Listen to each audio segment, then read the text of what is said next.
રામાનંદ સ્વામીના પટ્ટ શિષ્ય ગણાતા રઘુનાથ દાસ કેમ ખતમ થઈ ગયા? ઈર્ષા.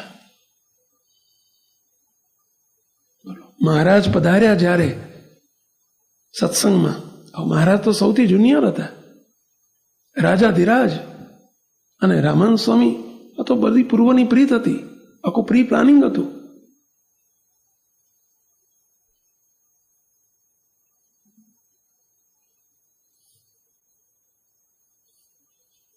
મહારાજે રામાનંદ સ્વામીએ મહારાજને આગળ કર્યા.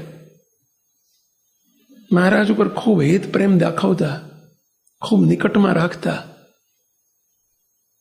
રઘુનાથ દાસથી આ સહન ના થયું. ઈર્ષા. બહુ જ્ઞાની હતા રઘુનાથ દાસ, મહાનિષ્કામી હતા, બોલો. પણ મોટપ દેખી ના શકાય. કાલે સવારનું બોલો નીલકંઠ સરજુદાસ કાલનો આવ્યો છે, રામાનંદ સ્વામીની બુદ્ધિ ભ્રષ્ટ થઈ ગઈ છે કે બોલો. પોતાના ગુરુ માટે આવા શબ્દ વાપરે, બુદ્ધિ ભ્રષ્ટ થઈ ગઈ છે, એની આંખે જુએ છે. રામાનંદ સ્વામી એક દિવસ સ્નાન કરવા બેઠેલા ખુલ્લામાં. એ જમાનામાં બાથરૂમને અત્યારની જેમ આવા બંધિયાર બાથરૂમને એવું બધું નહોતું. ખુલ્લા પથ્થર ઉપર શિયાળાનો સમય હતો, સ્વામી સ્નાન કરતા હતા, ઓપન ટુ સ્કાય. જોડે રઘુનાથ દાસ ઉભા હતા.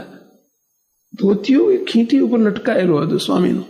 પીના કપડે સ્વામીએ કહ્યું, નાઈને ઉભા રહ્યા રામાનંદ સ્વામી. રઘુનાથ દાસ પેલું ધોતિયું લાવો ને. રઘુનાથ દાસ ધોતિયાની જોડે ઉભા હતા.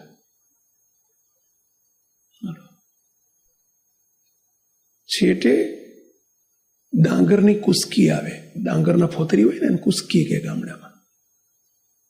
ડાંગરમાંથી ચોખા કરે ને ત્યારે જે પેલો ઉપરની ફોતરી હોય ને ગામડામાં કુસ્કી કહેવાય. એનો કોથળો પડેલો, બોલો, હલકો હોય વજનમાં, એકદમ ઉપાડી અને લઈને સ્વામી આગળ મૂક્યો. લ્યો આ ધોતિયું પહેરો, બોલો, પોતાના ગુરુ માટે. સ્વામી કે મૂર્ખ, ત્યાં જઈને તું આ કોથળો લઈ આવે એના કરતા બાજુ ધોતિયું તું આપ્યું હોત આપશે તમારો ઓલો નીલકંઠ. બોલાવો એને. ગુરુની સેજા ના રહી. સેજા એટલે મર્યાદા ના રહી.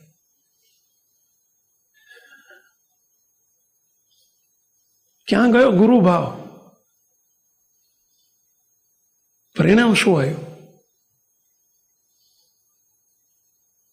સત્સંગના ઇતિહાસમાંથી, સત્સંગના પાનામાંથી નામ નીકળી ગયું ભાઈ.